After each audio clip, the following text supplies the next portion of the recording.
And I'll show you my mug. I've been looking at Farah's mug, and this one says brave. Awesome. And that was awarded to me by my husband, who is producing our time right now, because I had to get used to everything. I had to get used to being seen. I had to get used to anything social media. I had email and I had texting, and that is all. Hey, Diane. I was having such technical difficulties. I apologize.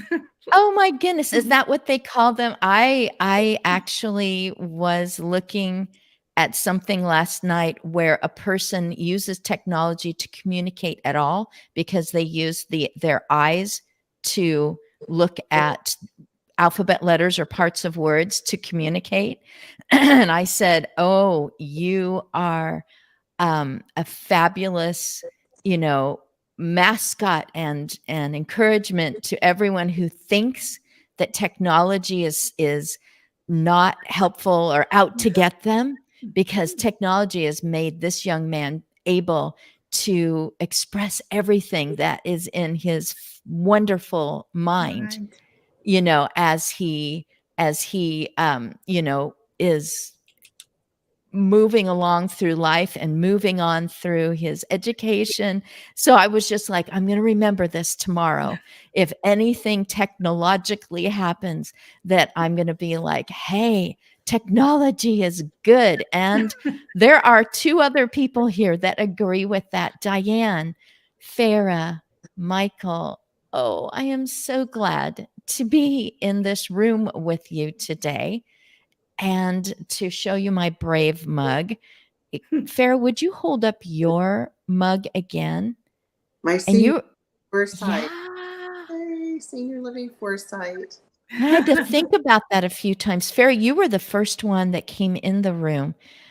Would you, since we're I believe we're all meeting each other for the first time, but if you already know Diane, then you guys just go at it. No, it's the first But time. please, tell us. Well, I'm going to say, why are you here? And you can say, well, I was born, or you can say, well, I saw you on LinkedIn, whatever you want to say. Go right ahead, Farah.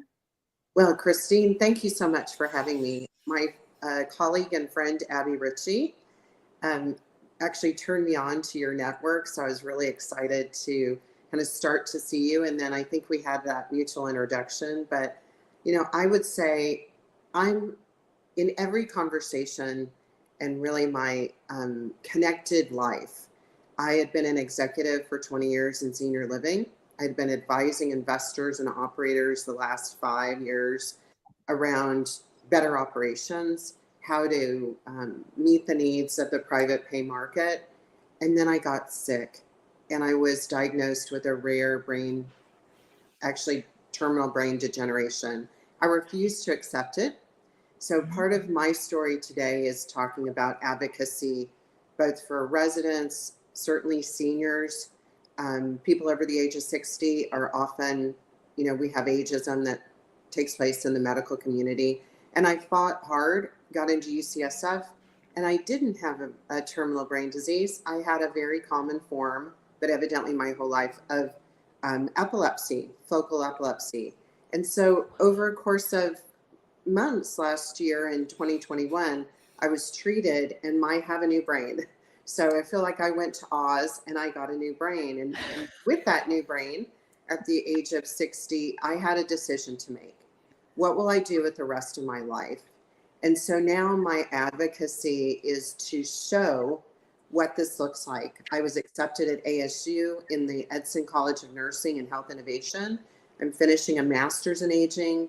I was asked to launch Boston University's program with Scott Eckstein in senior living for graduate students.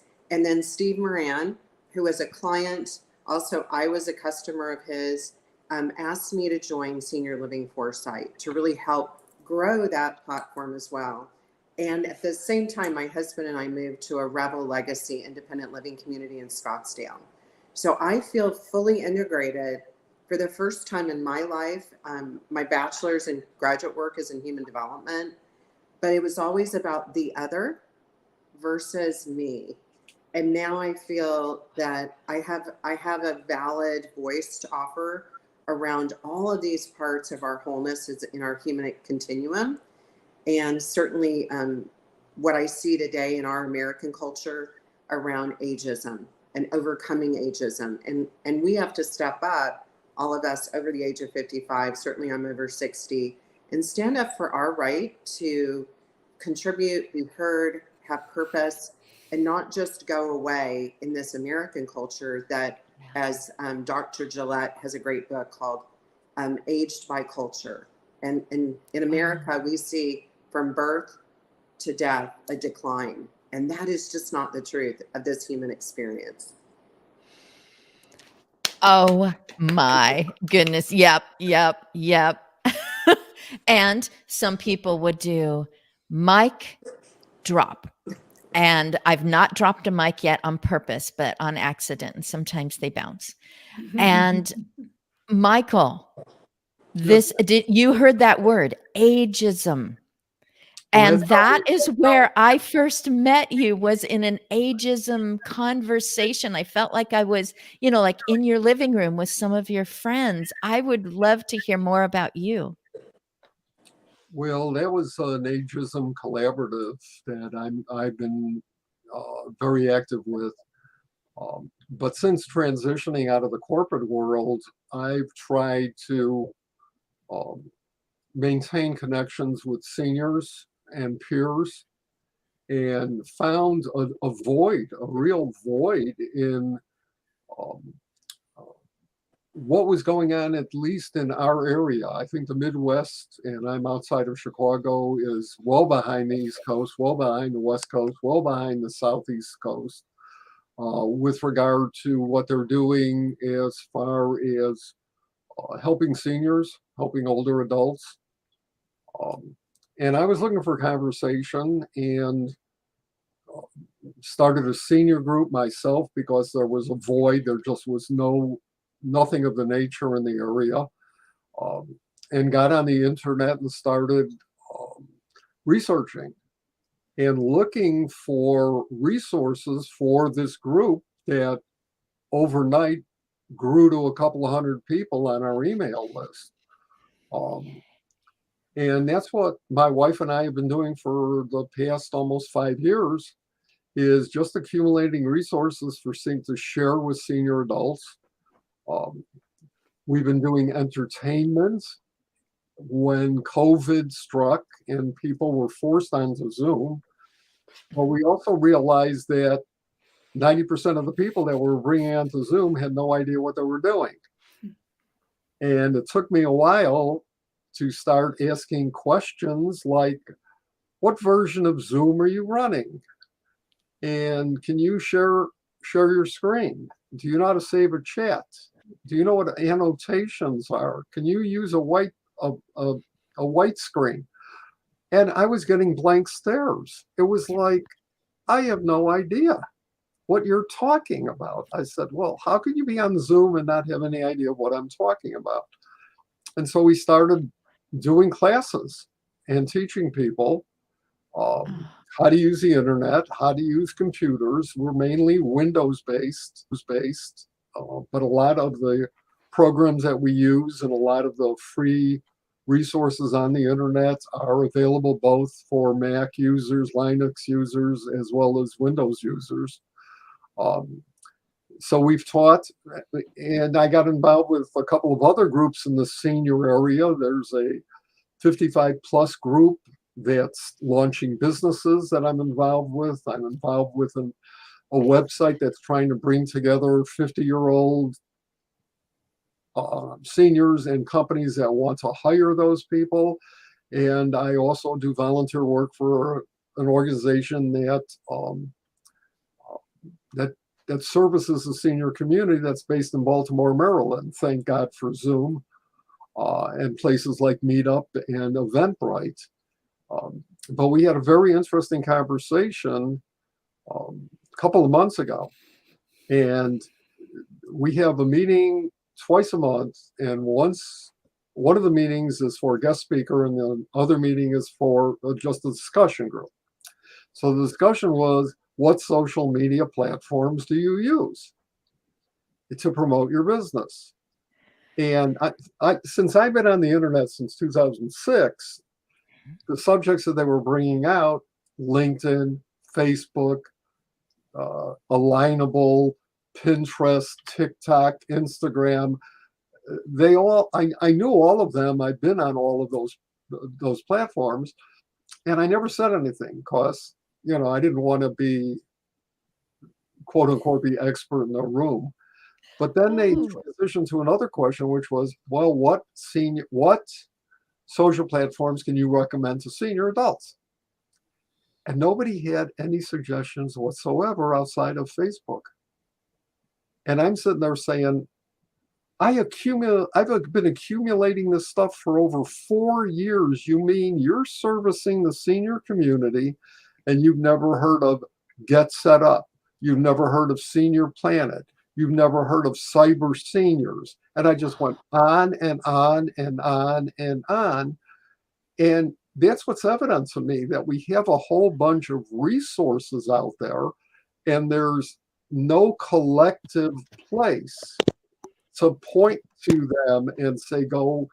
And the people that are in the most need of those are the least trained to do that kind of search or that kind of research. So that's what my wife and I have been doing for the past probably year or so, is trying to help seniors on various platforms learn how to navigate the internet a whole lot easier than they were, and with less trepidation.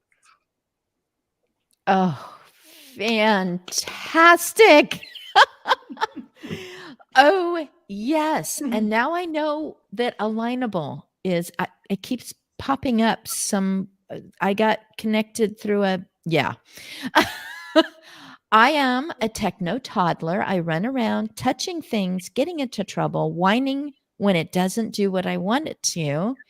And sometimes I'm told, hey, you did great on that. I was told by a person, I keep saying Pepperdine because most people know that that's a university. And a researcher PhD there said, I've been watching what you're doing on LinkedIn. I'm learning. I didn't know I was being watched because, yes, we don't even know what to ask about as we're coming out of nowhere. Just to let you know, in 1990, my 3rd grade student, his dad opened a store to sell PCs to people. We did not have a PC in our school. I was a grade school teacher. So that dad set up our classroom with the only PC at that particular school. And his son taught me how to do a computer.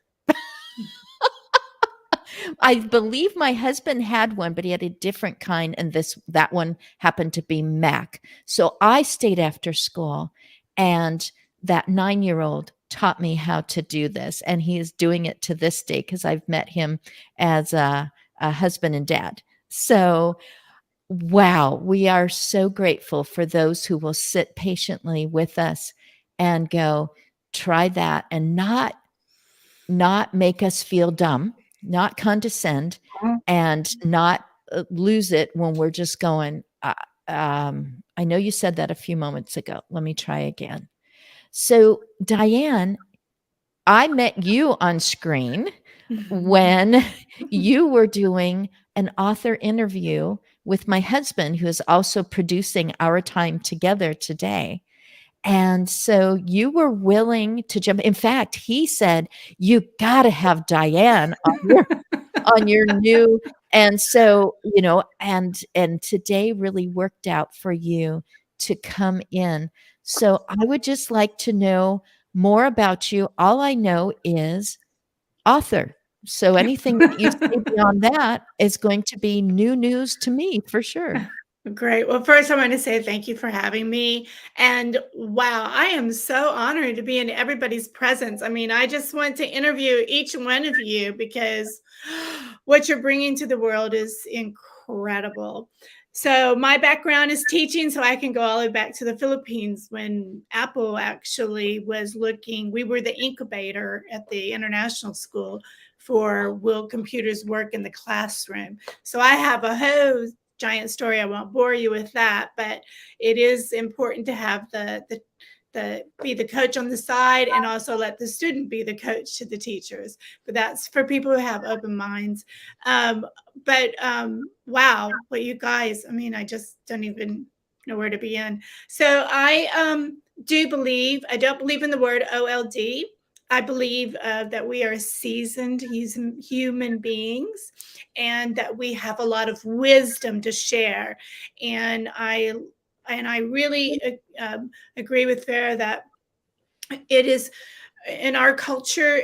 I remember my daughter, she was my oldest one, was working on some sets in Hollywood, and her agent said, you're 21, you're kind of old to be going after things. And Rachel called me crying. I'm like, 21, what am I then, right?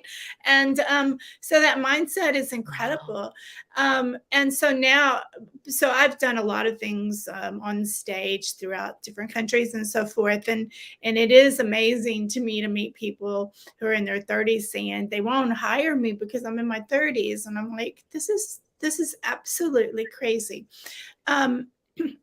But my background is gone from teaching, stage work, and so forth. I've always been a storyteller. As you can tell, I haven't stopped talking.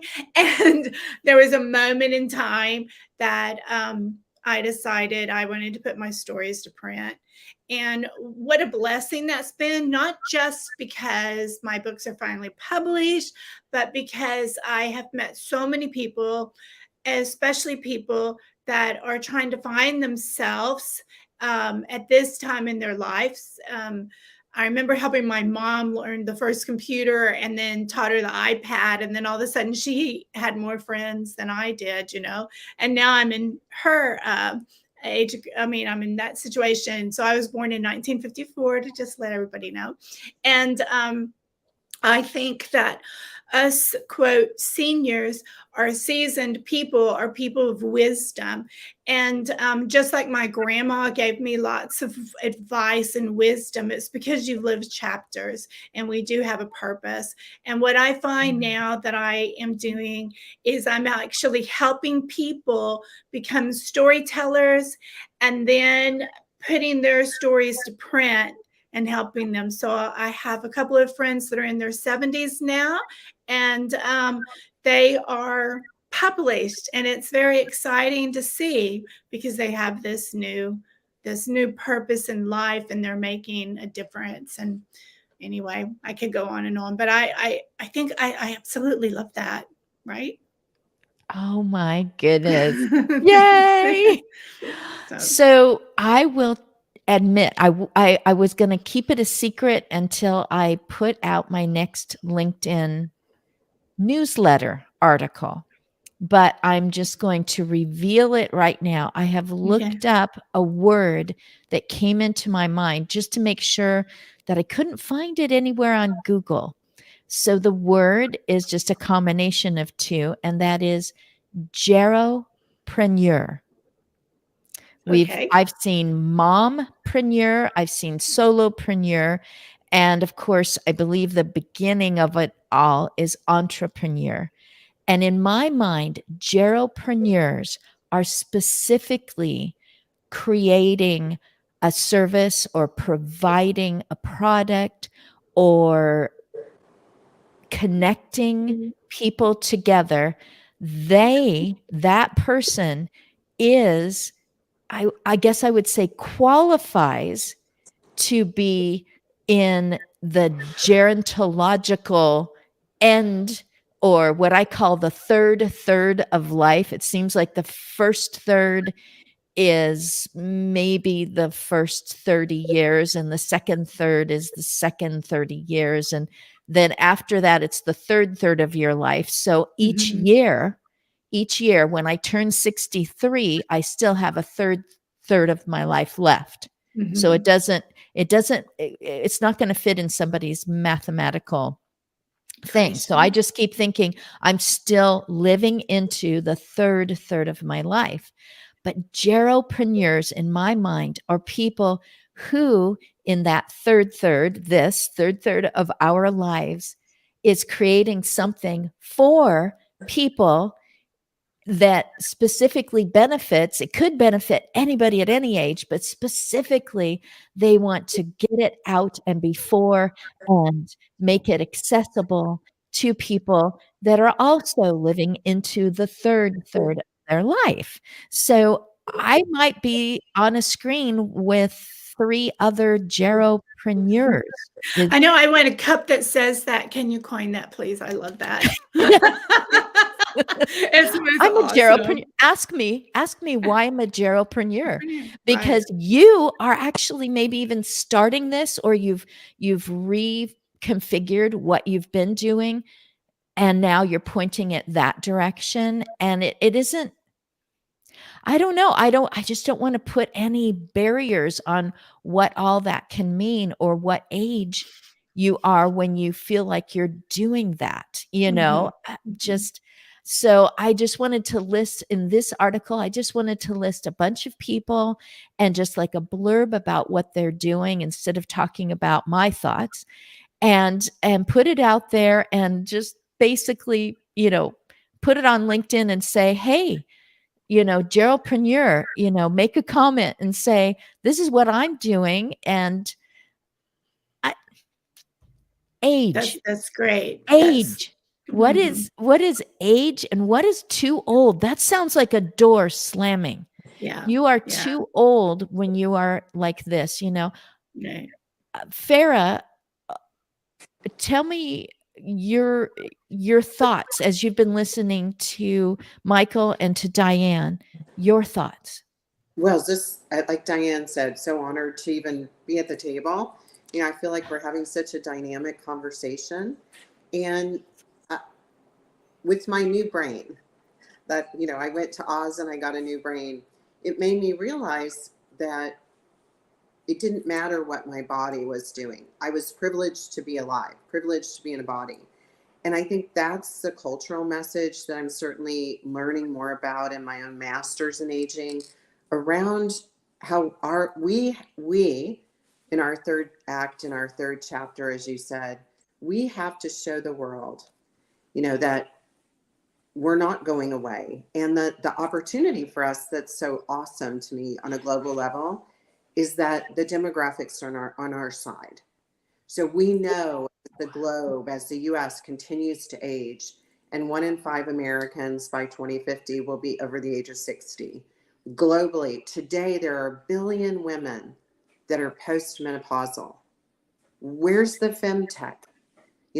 That's opportunity to me. And so when I think about 1 billion amazing women that instead have been medically classified as no longer fertile, it's instead they have a fertile void. How are they going to be productive? What are we going to do? Luckily, from, again, my studies, the UN has taken global initiatives in aging, the World Health Organization. Sadly, our US has kind of gotten those messages late. So just today, Christine and Michael and Diane, as we sit together and have this conversation to lift up, and hopefully other people that, no matter what your age, can now see that aging is an opportunity to keep growing, right? I'm in a body, I'm still alive, I have purpose, my life has meaning, and it will continue to make I will choose to continue to make a difference. There are people, and I know them, my husband is one, that is fully retired and enjoying a very leisurely life. But even in that leisure, he asked himself, I want to do more. And I think that's a great question. And again, as we age as a global humanity, our global humanity, we will all be asked to do more to help each other. Beautiful, beautiful. So I've heard disruption as one of the things, disrupt this and, break biases. And just in this rectangle, there's asteroid impact people. And and some of it's been slow motion, and I don't know, can an asteroid snowball? I mean, once it hits, can it, like gather and get bigger and bigger? I was I'm going to say that word, just. I was just an in-home caregiver. My neighbor, we got in a conversation. She goes, "I'm going to hire you." And I'm going, "I don't even know what you do." And she says, "Well, I've seen you with our neighbors and I'm shorthanded." And I ended up in this world after being an educator doing in-home care. And I kept hearing the same thing from the families of my client, who were either talking about their future aging with the sigh of regret. I'm like, "Oh my goodness, what am I going to do? It took so long, and there's so much, and it took me forever to figure out, what I'm supposed to do about this situation." And then others with a sigh of relief and just going, as we have dealt with these, spouses included, as we've dealt with different situations, financial and medical and emotional, I've been in communication with those who care about me and will continue to care about me. And we've already made agreements and made plans. And I was like, something should be done about this. And so I've tried to make a website and I've tried to write things. And I'm hearing there's people all over the place who are going, "Hey, there's resources. Look here for resources." You do not ever, this is not the first time that people have been aging. There are just incredible. I've heard void. I've heard being validated as we've been talking. Michael, you were bringing you before we came on the screen, you were saying something about where you kind of got forced into a job and then how you brought your wife into something. I say that my husband grabbed me by the ankle and dragged me into screen tech, connecting and all this. And now nobody can drag me out. Tell me a little bit about that. Well, once you determine or overcome your fear factor, and you say, and I get this every day, when we're training adults, where we're training senior adults, that was easy. Yeah, right. But we've got to hold their hands because there's this fear factor. But once you overcome that fear factor and you see how easy it is, then your mind can start exploring these different options, not to necessarily say you've got to go down a particular path. I remember when my finger was going like this when I launched my first website, over the enter button. I followed all the directions and it said, "Press enter." And I'm sitting there saying, this can't be true. All I have to do is press the enter button. And I press the enter button and voila. there's a website. It's, oh my God, they actually did that. Or the first time I opened the PC and there was a white screen, what do you do next? You start typing, but you don't know those answers. Like, I tried to explain what plug and play was to a peer. Okay. Couldn't understand that all you have to do is plug it into a USB port and it works. I had to go over there and actually demonstrate it. One of the biggest challenges for older adults right now is what to do with all their digital photographs. What do you do with them? Okay. And one of our biggest questions is, how do I transfer my photographs from my phone to my computer or back them up? All right. And I had to actually say, this is your charger. Take it apart, plug it into your computer, and voila. And then they say, that was easy. I said, right. And you hit, but they don't give you those instructions. And so I think each of us here has a different purpose in getting our thoughts out or our services out to other adults, and we want to share. I think that's a common goal of most We people. want And just because I'm passionate about what I do doesn't mean that we can't collaborate on this and make our resources available to other people. And I think that's one of the things that we have to do, is get the message out that it's unlimited out there, that these are tools, and you've got to take advantage of what these tools are and what these resources are. Michael, while you were talking, I noticed that Scott put up on the screen Jennifer Todd. She was going, okay, geropreneur, but, and then she was talking about changing jobs at an age too old or perfectly seasoned. I think seasoned was one of the words that Diane said. When Michael and Stacy and Jeff and a few others were on a screen together, we were talking about, if you don't like the word old, what can you choose? And I glommed onto classic, because we've gone to a few classic auto shows and you can't wait to get there to, see that classic car. And you're just as excited about the one that hasn't been restored yet.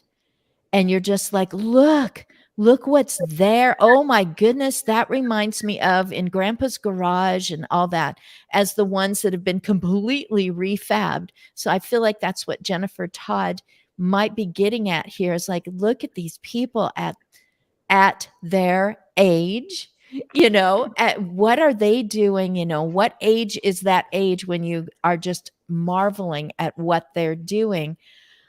It's, oh my goodness. I don't want to stop.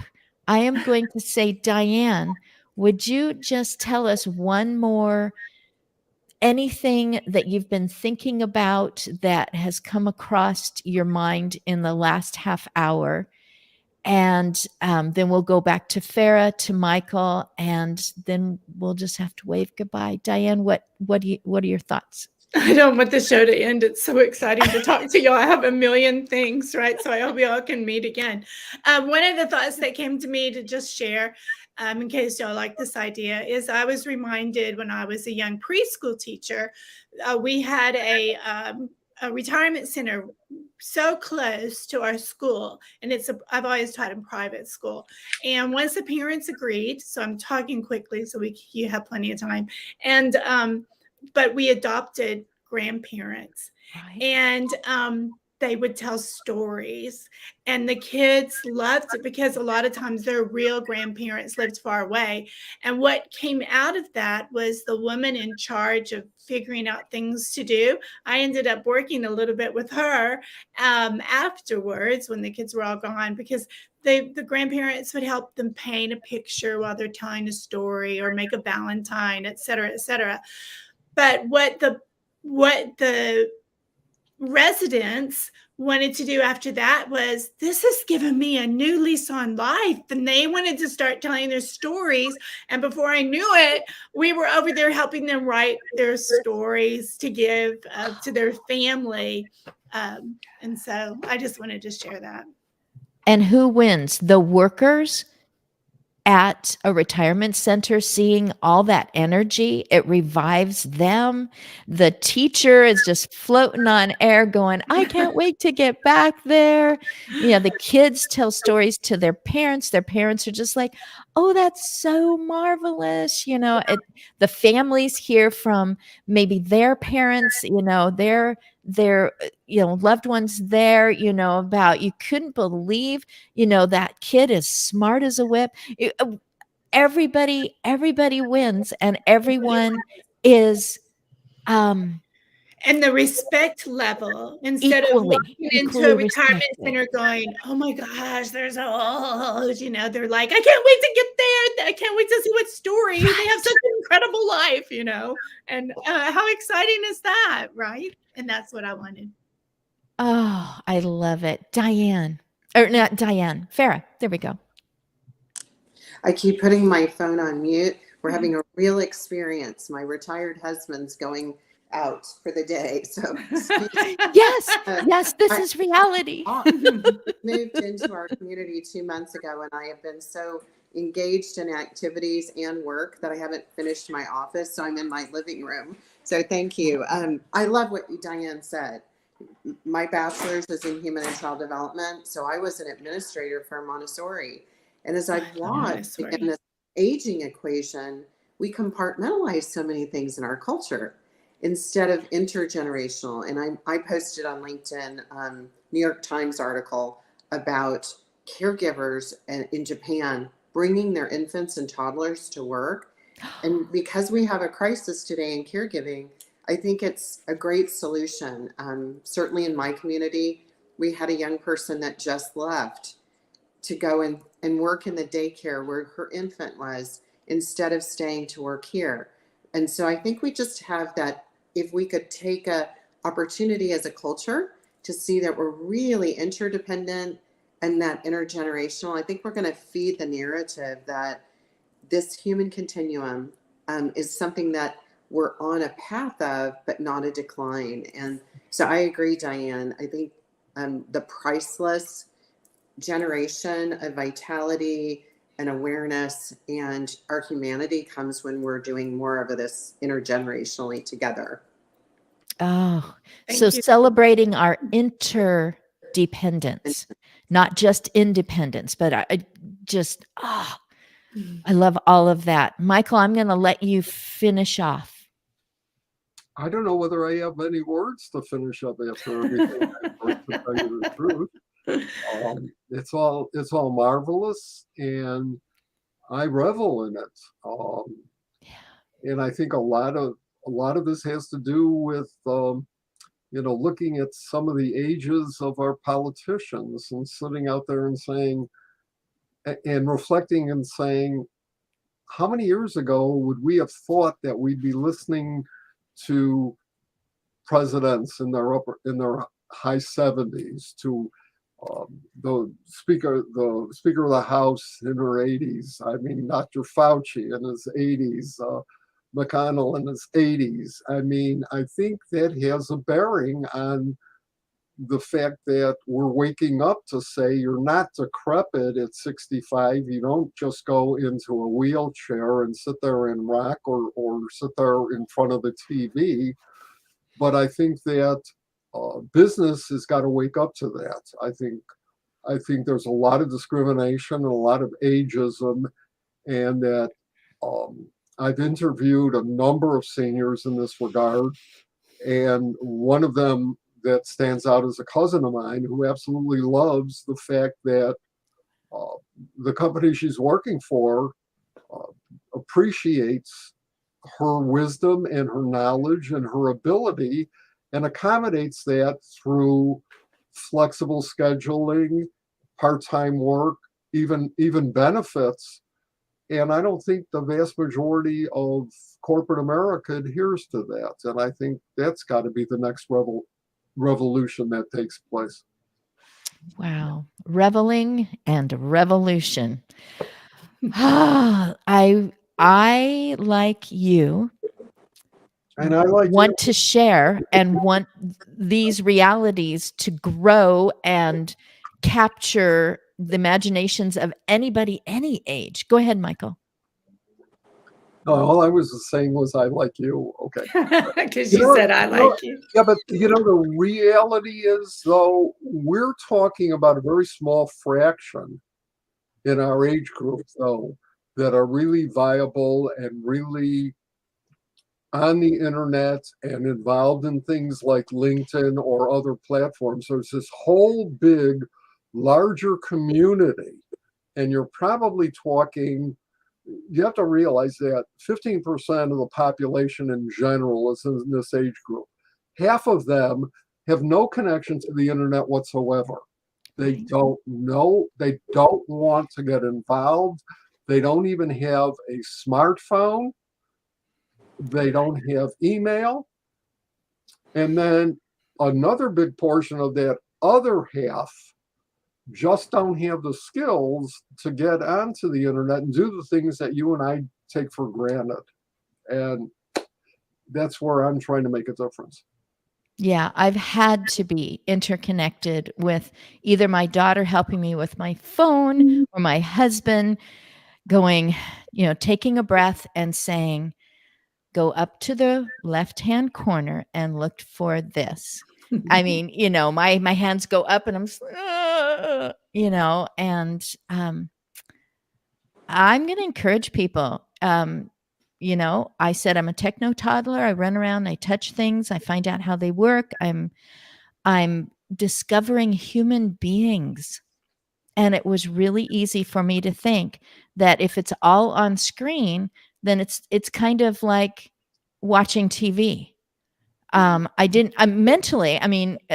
Intellectually, I knew that. I knew these were real people, but I just felt like there couldn't really be this kind of connection. And I was wrong. And I have now desired, to drive a distance to go and see someone that I met here. And Farah knows that I do have a plan to be in Arizona. So I will get together with her. Our plans keep changing, but we still plan to be there. We have family there. So it's just like, I want to come and see where it is that you do all that you do. So I'm so grateful, everyone. I don't have a good way to end this off. I will just say goodbye to all of you if you can stay after for a moment when the screen goes to banner. But I will just sign off by saying, hey, if you didn't know it by now, this is why I call myself the aging enthusiast. All right.